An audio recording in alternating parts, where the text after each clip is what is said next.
रणभूमि के सभी नज़ारे देखन में कुछ खास लगे। माधव ने अर्जुन को देखा, अर्जुन उन्हें उदास लगे। कुरुक्षेत्र का महासमर एक पल में तभी सजा डाला। पंचायत उठा कृष्ण ने मुख से लगा बजा डाला। हुआ शंखा नंद जैसे ही सबका गर्जन शुरू हुआ। रक्त बिखरना हुआ शुरू और सबका मर्दन शुरू हुआ। कहा कृष्ण ने उठ पात और एक आँख को मिच जड़। गांडी पर रखो बाणों को, प्रत्यंचा को खिंच जड़। आज दिखा दे रणभूमि में योद्धा की तासीर। यहाँ इस धरती पर कोई नहीं अर्जुन के जैसा वीर। यहाँ ईश्वर की खोज क्लास में आपका स्वागत है। और पिछले वीडियो में हम लोगों ने डिस्कस किया था और जाना था, क्योंकि हम लोग महाभारत को समझ रहे हैं और हमने देखा कि महाभारत का जो है दोनों तरफ से सेना सज चुकी थी। युद्ध के लिए दोनों तरफ तैयार थे, एक दूसरे के खून के प्यासे थे कि बस मौका मिल जाए तब फाइटिंग स्टार्ट। क्योंकि पहले जो युद्ध होता था वो तलवार से होता था, गदा से होता था, तीर से होता था। यही हथियार होते थे पहले, फालसा होते थे। इस टाइप का युद्ध, मतलब आप सोच रहे हैं ना कि लोग खाना पीना खा के, जैसे आज खाना खा के हम लोग जो हैं सिर्फ वर्क के लिए चले जाते हैं, काम करने के लिए। वो भी 8 घंटा काम करते हैं और वापस चले आते हैं ना 8 घंटा।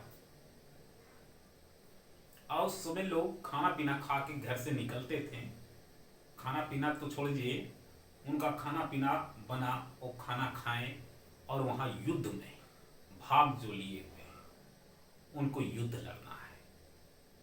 युद्ध स्टार्ट है केवल कब तक? सूर्य यानी कि संध्या जब तक ना हो जाए, सूर्य डूब ना जाए, तब तक लोग युद्ध लड़ते थे।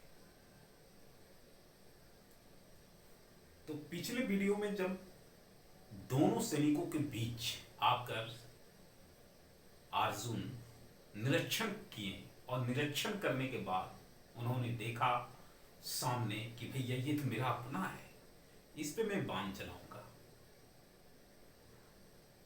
ये देख के अर्जुन जो है वो अपने धनुष को रख के और उनका हाथ कपने लगता है। अब बोलते हैं, हे केशव, मैं कैसे अपने सही संबंधियों का वध करूंगा। और फिर इसी जगह से एक महत्वपूर्ण अध्याय शुरू होता है, जिसे हम सभी श्रीमद् भागवत गीता के नाम से जानते हैं। श्रीमद् भागवत गीता इसी महाभारत का एक पार्ट है। कहा जाता है कि जब अर्जुन हताश होकर बैठ जाते हैं और कहने लगते हैं कि अब हमसे ये युद्ध नहीं होने वाला है, मतलब उसी प्रकार जैसे आज कोई व्यक्ति अपने काम को करते करते थक जाता है और उसके बाद हताश होके बैठ जाता है और कहता है कि अब मुझे मेरा लक्ष्य नहीं मिलेगा,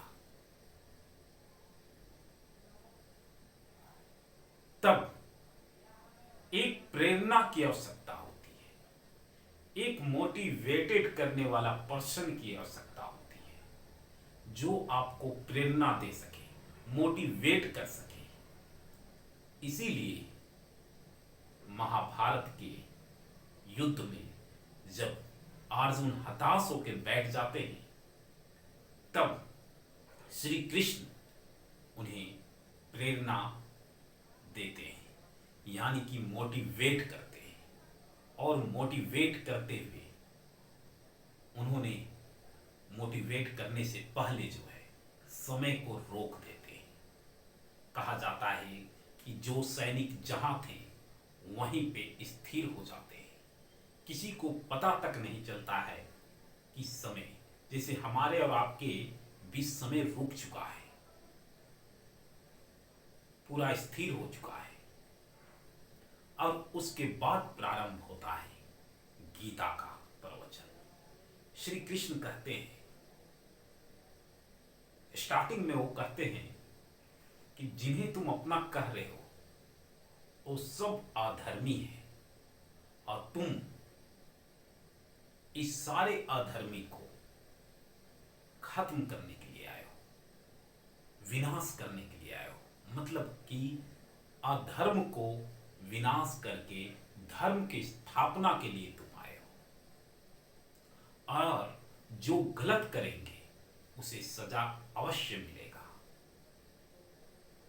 क्योंकि ये जितने महारथी को देख के आप कह रहे हो कि ये मेरा पितामह है, ये मेरे गुरु हैं, जिनसे मैं धनुष बाण की विद्या ग्रहण किया, पितामह है जिनके गोद में मैंने खेला बड़ा हुआ, ये मेरे भाई हैं जिनके साथ मैंने बचपन बिताया।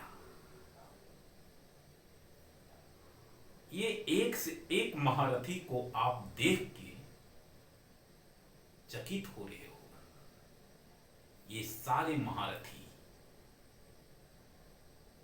उस दिन सभा में भी थे जब द्रौपदी का चीरहरण हो रहा था, और ये सारे जो है नजरें झुकाए तमाशा देख रहे थे। किसी ने विरोध नहीं किया, किसी ने दुर्योधन को रोका नहीं, किसी ने दुशासन को रोका नहीं।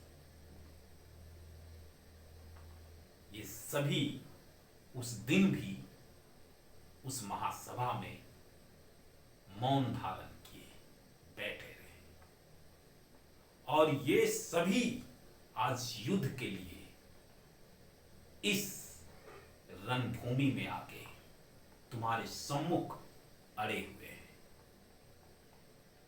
तुम अगर नहीं इन्हें मारोगे तो ये तुम्हें मार देंगे। इनकी जीत से अधर्म जो है प्रबल हो जाएगा, यानी बलवान हो जाएगा, और धर्म का विनाश हो जाएगा। क्या तुम यही चाहते हो कि धर्म का विनाश हो जाए और अधर्म का विजय हो जाए? अगर तुम ये चाहते हो तो तुम युद्ध नहीं कर सकते। ये लोग अधर्म की ओर से लड़ रहे हैं, इन्हें मारने में तुम्हें कोई पाप नहीं लगेगा।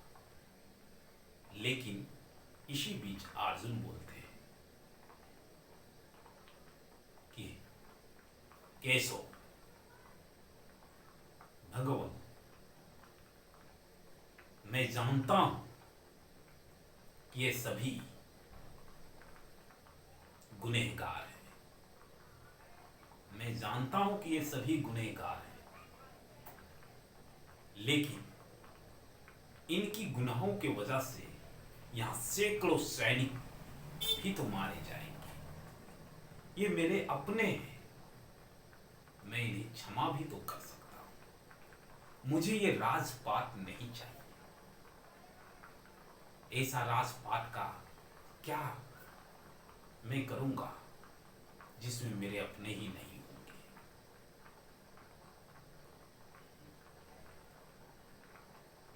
आपने समझ गए, यहां पे दोनों कथन को समझे।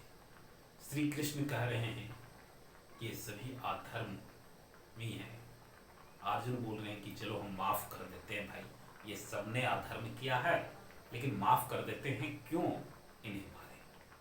लेकिन श्री कृष्ण कहते हैं कि नहीं, तुम गांडी उठाओ, धनुष उठाओ, प्रत्यंजा चखाओ और युद्ध लड़ो।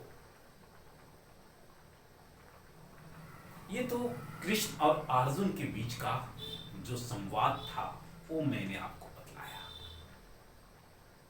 अब इसका थोड़ा सा निष्कर्ष ये भी हम जानेंगे, क्या उस सभा में केवल कौरव जो थे वो दोषी थे?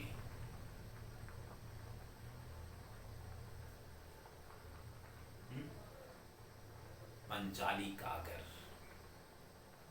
चीरहरण हुआ द्रौपदी का, तो तो इसके लिए केवल दुर्योधन, दुशासन और उस सभा में उपस्थित सारे लोग ही दोषी थे?